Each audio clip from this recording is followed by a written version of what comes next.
Hindi wow dyan.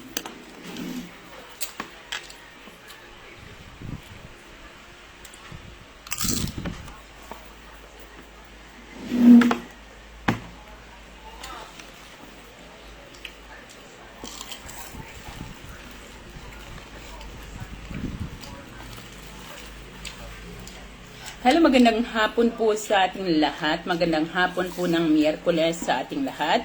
Ngayon po ay nandito na naman po tayong muli at isa naman pamamaraan ng paggamit ng laurel ang ating ituturo sa inyo. Hello po kay ma'am, kung hindi ako nagkamali, si ma'am Ashley ba? Hello po kay Ma'am Loida Silverio. Good evening. Good afternoon po, ma'am. Good evening na po ako kaagad. Nasanay po ako sa gabi.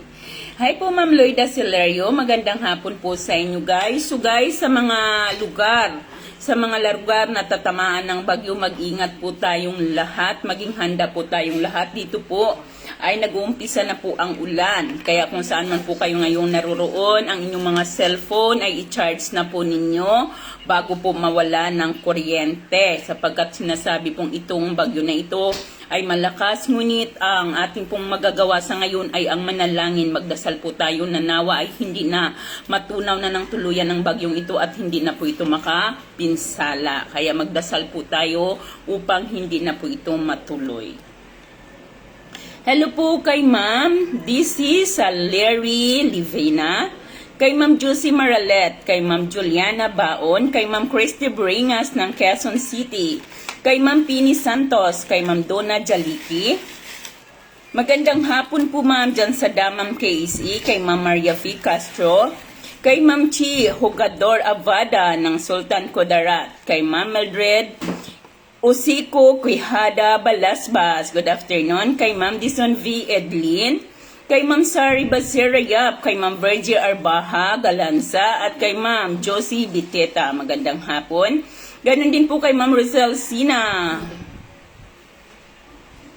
Mayroon na po tayong ilang ibinabahagi, marami na po tayong ilang ibinabahagi para po sa pampaswerte ng tindahan or sa mga negosyo, ma'am. Magtingin-tingin lamang po kayo sa ating mga live na ating nang na-share, ay marami na po. Hello po ma'am kay Ma'am Leonora Cortez Ibordi, kay Ma'am Nining Ischalbo. Yes po ma'am, manalangin lamang po tayo para tayo po ay maging ligtas. Kay Ma'am Emma Jain Bakong, kay Ma'am Joyda Yero, kay Ma'am Loida Silerio ng Cebu, kay Ma'am Alice Chen ng Taiwan, kay Ma'am Delha Arizala Kiruben, kay Ma'am Sari Basirayap, kay Ma'am Penny Santos. Maraming salamat po. Ma'am Penny F. Santos sa Star. Thank you so much po sa inyo, ma'am. Hello po kay Ma'am Juliana Baon. Magandang hapon po ulit sa inyo. At kay Ma'am Dison. Kay Ma'am Dison Edlin. Hello po kay Ma'am May Patriarca. Good afternoon po sa inyo, Ma'am May Patriarca. So ayun guys, ngayon ay Huwebes na naman. Miyerkules. Miyerkules na po at bukas Huwebes and then Friday na po. Ngayon po ay magtuturo na naman po tayo ng isang pamamaraan upang tayo ay maging swerte sa buhay. Ngunit bago po tayo magtuloy-tuloy, mag-ano po muna tayo, disclaimer. Sa mga hindi po naniniwala sa mga ganitong pampaswerte, ay wag na lang po kayong manood para wala na po kayong masabi na hindi maganda, kasi ang mga lumalabas na hindi magaganda sa ating mga bibig ay at the end, hindi man kaagad-agad, ngunit ang mga lumalabas na hindi maganda sa ating mga bibig ay babalik din po yan sa atin. Upang hindi tayo mapasama sa bandang huli, wag na lang po tayong manood, kasi bawat salita na lumalabas, kung anumang mga salitain na nilalabas sa ating mga bibig, lalo na kapag tayo ay nagsasalita ng hindi maganda sa ating kapwa na wala namang ginagawang masama sa atin, maniwala po kayo sa hindi babalik at babalik po ito sa atin. So, kaya wag na wag po tayong magsasalita ng hindi maganda, lalo na sa mga taong walang ginagawang masama sa atin. So kayo guys, sa mga naniniwala dito, habang pinapanood ninyo ang ating video ito, ngayon habang nagsishare tayo, and then nafe-feel mo, talagang nafe-feel mo na talagang gustong-gusto mo itong gawin, talagang nafe-feel mo na talaga ito ay magbibigay sa iyo ng swerte, huwag ka na pong magpatumpik-tumpik at gawin po ninyo ito. So, muli po guys, may kailangan lamang po tayo dito. Napakasimple lamang po ng ating kailangan dahil ang ating kailangan ay isang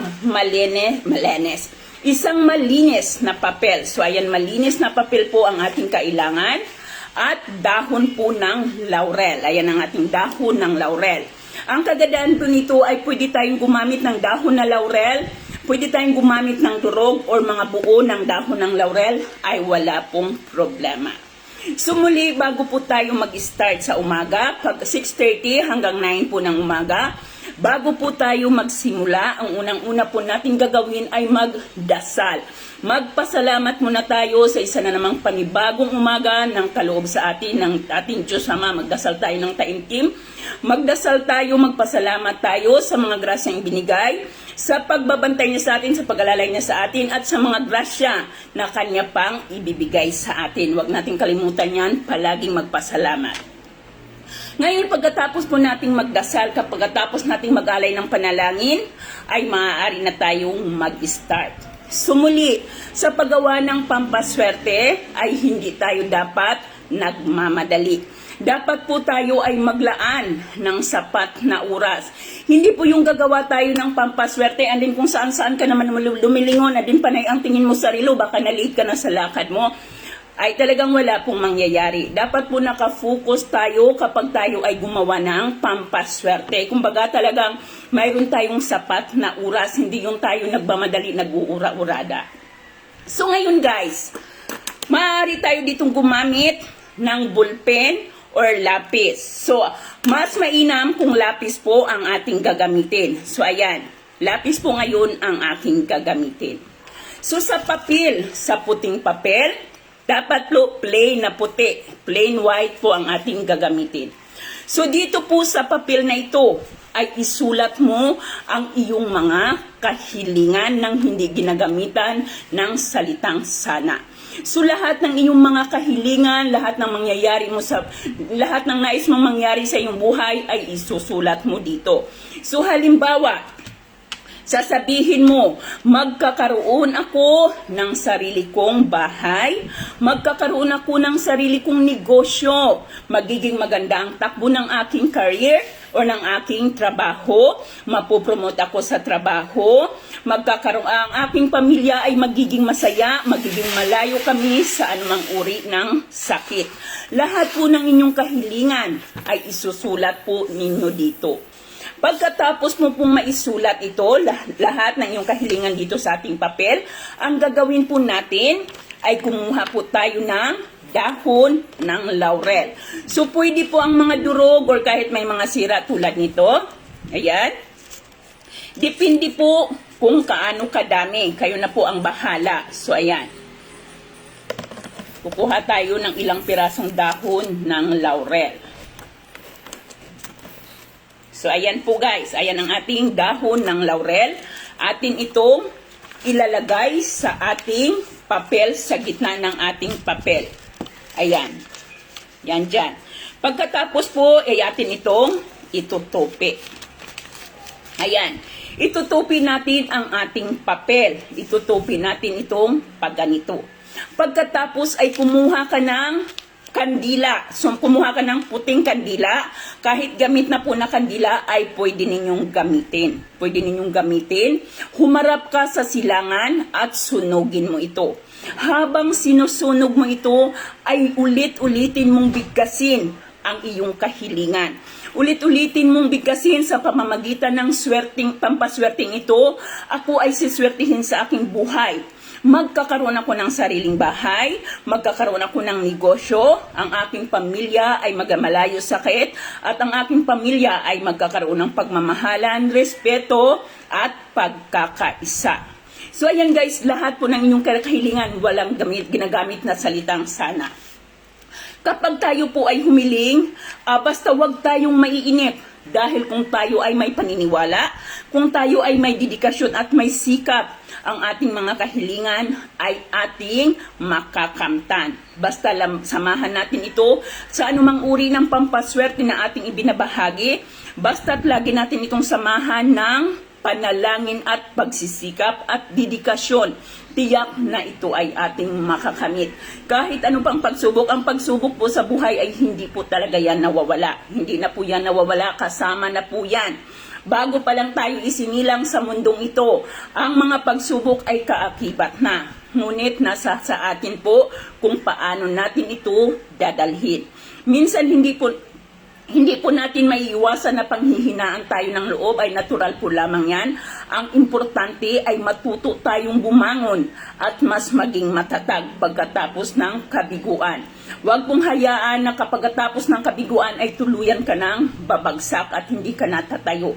Minsan po kapag nabigo ka, babagsak ka, ngunit pagkatapos mong babagsak, tumayo kang muli at mas maging matatag. Mas maging matatag ka sa mga pagsubok na yan kung talagang nais mong maabot ang yung mga pangarap.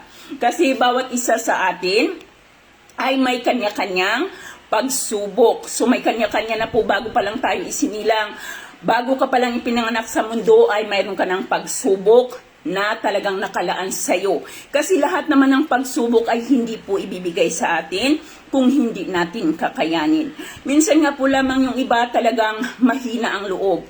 Mahina ang loob, kumbaga talagang mas pinapairan nila ang pagiging negatibo. Kaya minsan yung iba ay talagang hindi nila nakayanan. Yung iba ay gumagawa na ng paraan para siguro hindi na siya magkakaroon pa ng problema. Tapusin ko na para hindi na talaga ako magkakaroon ng problema. So ayan guys, sunugin po lamang ninyo ito habang kayo ay binabigkas ninyo ng binibigkas ang inyong kahilingan. At ang abo po nito ay hayaan ninyo itong liparin sa hangin. So kailan naman natin ito maaaring gawin? Gagawin po natin ito ngayong Friday. Ngayong Friday ng umaga, wag po kayong gumawa ng hapon na, basta dapat po magagawa natin ito ng umaga pa lamang. Kapag takip silim ibig sabihin paglagpas na ng alas 3, ay wag na po kayong gumawa ng pampaswerte dahil negatibo na po ang magiging resulta nito. So instead na tayo ay swertehin sa ating pamumuhay, ay mas maging doble pa ang mga pagsubok na ating mga mararanasan. Lalo na kung ito ay naanuhan na tayo ng araw. Lalo na kung wala ng araw, saka ka lang gumawa ng pampaswerte. Wag na po yung gawin. At kung kayo po ay may alinlangan, tulad nga ng nasabi natin, kapag kayo may alinlangan habang pinapanood ninyo ito, alam nyo guys, ilang beses ko na po itong na-try. Ito. Isusulat ko lamang sa papel ang aking mga kahilingan. Na-share ko na rin po yata ninyo sa inyo eh. Minsan po, ang ginagawa ko po dito, so kapag Martes po ng umaga, ang ginagawa ko po ay isinusulat ko po lahat ng aking nais mangyari. Lahat ng kahilingan ko, lalong-lalo na kapag medyo mabigat talaga yung pakiramdam ko at mayroon akong iniisip. So isusulat ko lamang iyan sa papel ng Martes ng umaga. And then kinabukasan po ng umaga ng Miyerkules, saka ko po ito susunugin. Ang ginagawa ko po ay inilalagay ko po muna siya sa ilalim ng aking unan. So inilalagay ko siya sa ilalim ng aking unan. At kinabukasan po ng umaga, halimbawa Martes, Miyerkules po ng umaga, saka ako haharap sa silangan at ito ay aking susunugin. Ginawa ko na po ito, napaka-probin po. Napaka-probin, ngunit syempre muli nga, kailangan natin ng iba yung paniniwala, yung 100% na paniniwala, at saka talagang habang ginagawa natin ito, habang tayo ay humihiling, ay talagang ating paganahin natin ang ating law of attraction. Lagi nating i-claim ng ating mga kahilingan ay magaganap. So mayroon na rin pong iba na minsan nagpapatulong ng kanilang mga kahilingan, lalong-lalo pagdating sa trabaho, pagdating sa may mga problema. Minsan po nanghiling sila na, ma'am, tulungan mo naman ako na matapos na tong problema ko. Ganito din po ang aking ginagawa. Ginagawa ko ito ng umaga, and then ilalagay ko ito sa ilalim ng aking unan, at kinabukasan ko po ito susunugin. Napakarami na rin po nating natulungan gamit ang ito. yung sa papel at sa ating dahon ng laurel frobi na po yan. So kung kayo ay may mga problema, lalo na ngayon, at gustong-gusto nyo itong masolusyonan. Halimbawa, mayroon kang isang kamag-anak, mayroon kang kapatid, na talagang hindi na kayo pinapansin, subukan ninyo ito, humiling ka. At syempre, kapag tayo ay humiling, ay samahan natin lagi ng dasal sa mga ganitong klase ng kahilingan at mga problema. Lagi natin samahan ng dasal at tinitiyak ko po sa inyo, makakamit mo ang magandang resulta. Napakaganda po ng magiging resulta nito, basta't buo ang ating paniniwala at tayo po ay laging nagdadasal. Wag nating kalimutan ang pagdadasal dahil higit sa ano pa mang mga bagay, higit sa pampaswerte na ating ginagawa, ang unang-una pong napakabisa na pampaswerte ay walang iba kundi ang ating mga panalangin. Ang ating taimtim na panalangin, ang ating taimtim na paniniwala na lahat ng iyan ay hindi niya ibibigay sa iyo kung hindi mo kakayanin. So ayan guys, maging positibo lamang po tayo. Hanggat maaari ay iwasan natin ang mga pangit na mga salitain. Mga pangit na salitain sa kapwa natin. Halimbawa man, may ginawa man sa iyo yung kapwa mo na hindi maganda. Halimbawa, pinagchichismis ka ni Juan. So hayaan mo lamang yan si Juan. Kasi hindi naman yan ikakayaman ni Juan. So habang nagchichismis si Juan ang nagchichismis, ikaw nagsisikap, ay lalo kang aangat at si Juan naman ay babagsak sapagkat si Juan ay wala nang ginawa, kundi bantayan na lang si Pedro. Kaya basta hayaan mo lang siya, basta't panatilihin natin ang pagiging mapagkumbaba upang tayo ay mas aangat ang ating pamumuhay. Kahit na ano pang pagsubok ang dumating, ay talagang mapababagsak natin ang ating mga pagsubok at tayo ay makakalampas sa mga pagsubok na yan. So ayan po. Hello po kay Ma'am May Patriarca, kay Ma'am Encarnacion Dueno, hiningal ako. Kay Ma'am Ana Liba Maidan, dyan po sa Gidapawan, North Cotabato. Kay Ma'am Gonzales Apilan. Kay Ma'am Avion Francesco Gomez G ng Quezon City. Kay Ma'am Ayesha Gutierrez. Kay Ma'am Nelda Biatinco Rica Plaza. Kay Ma'am Delhia. Kay Ma'am Delha Arizala. Yes, at yan po ma'am. Siyempre, lagi po akong nagpapasalamat, hindi ko po nakakalimutan ang magpasalamat sa inyo dahil wala po kami dito kung wala kayo. So wala po ang Philippine One. Wala po ang Philippine One kung wala po kayong aming mga followers, aming mga viewers, ay wala rin po ang Philippine One. Kaya napaka-thankful po namin na lagi po kayong nariyan para po kami ay samahan sa ating mga live, sa ating mga show na ating ipinapakita, sa ating mga articles, na nagbabasa ng ating mga articles na ating ibinabahagi po dito. Hi po kay Ma'am May Patriarca, dyan po sa General Trias, Cavite. Kay Ma'am Halema Uto Ipi, kay Ma'am Hercy De Lara ng Cebu, kay Ma'am Tuto Lacaran Espanola, kay Ma'am Delhae, kay Ma'am Josephine Banyaris Binemera, kay Ma'am Flor de Lisa Vicencio Gayoka, kay Ma'am LC Villaflor, Merry Christmas din po, kay Ma'am Shentia Roque, kay Ma'am Leonora Cortes Bordi, kay Ma'am Teresa Villanueva, kay Ma'am thank you so much po Ma'am Teresa, ingat din po kayo palagi dyan sa Pangasinan, kay Ma'am Marilyn Bascones, kay Ma'am Eileen Juelen Joclon, kay Ma'am Lensky. Hala, si Ma'am Lensky, parang tagal mo na wala, Ma'am Lensky. Saan ka nagpunta? Kay Ma'am Imelda Almeida. Kay Ma'am May Ems. Kay Ma'am Arginit Navarga. Kay Ma'am Lensky. You're very welcome. Kay Ma'am Teresa Bahian Lumahang. Kay Ma'am Ikaw Lang. Kay Ma'am Chia Hugador Abada. Kay Ma'am Cathy Aquino. Merry Christmas din po sa inyo, Ma'am. Kay Ma'am Susan Banggupat Mongge, kay Ma'am Marivic Gawas, kay Ma'am Maria Cristicia, kay Ma'am Guyal Janie Lynn, kay Ma'am Leti Kaaya, kay Ma'am Maricel Marangi de los Reyes, kay Ma'am Carlo de los Angeles, Ha, Maribig pa o yung Dornan po, Sir Carlo, i-add nyo po ako sa aking Facebook. Ayan, di ba kagabi ay namumroblema po ako sa aking Facebook dahil hindi ko po mabuksan ito. Siguro 3 oras ko rin or 4 hours ko rin pong hindi mabuksan.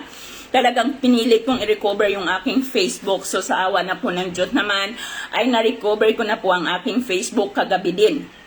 After ko po talaga hindi ko po tinantanan, siguro may taong gustong mag-hack ng aking Facebook. So siguro may taong gustong gumamit ng Facebook ko pero hindi naman siya hindi niya nakuha, nagamit man niya sandali pero nakubawi ko rin po yung aking Facebook, kaya okay na po muli ang aking Messenger. Hello po kay Ma'am Jingrid, kay Ma'am Marivic ng Santa Mesa, Manila, kay Ma'am G.S. Penosa, kay Ma'am Arlene Mulak, dyan po sa Oman. Ha, Ma'am Arlene, isi-share po natin, pwede po ninyong mapanood ulit. At salamat Ma'am Lensky. Ma'am Arlene Mulak, pwede po ninyo ito muling mapanood dahil ipopost po natin ito ngayon. Ipopost po natin ito upang pwede po ninyo itong mapanood ng replay. Pwede pong gawin ng Friday para po kay Ma'am Guyal Jenny Lynn. Pwede po gawin ng Friday. Yes ma'am, Friday po. Kay Ma'am Clifford Yu, Merry Christmas po. Ay, nakita na yung bahay ko. Kay Ma'am Tonet Punsalan, kay Ma'am Mary Shirley Alibin Amati, kay Ma'am Leti Kaaya, at kay Ma'am Dilema Siding, ganon din kay Ma'am Guyal Jenny Lynn, at kay Ma'am Jocelyn Saison. So ayan naman po guys, ngayon ipopost na po natin ang ating live ngayon. Para sa mga hindi nakaabot ay pwede po ninyo itong mapanood.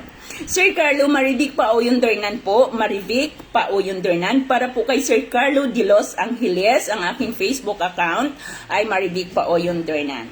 Good afternoon po Ma'am Mary Jane, kay Ma'am Mary Jane Pasqua at kay Ma'am Diana De Vera. You're very welcome po Ma'am Arlene Mulak. So ayan po guys, thank you so much po sa inyong lahat sa pagsama na naman muli sa akin sa ating live. Thank you so much po, bye bye.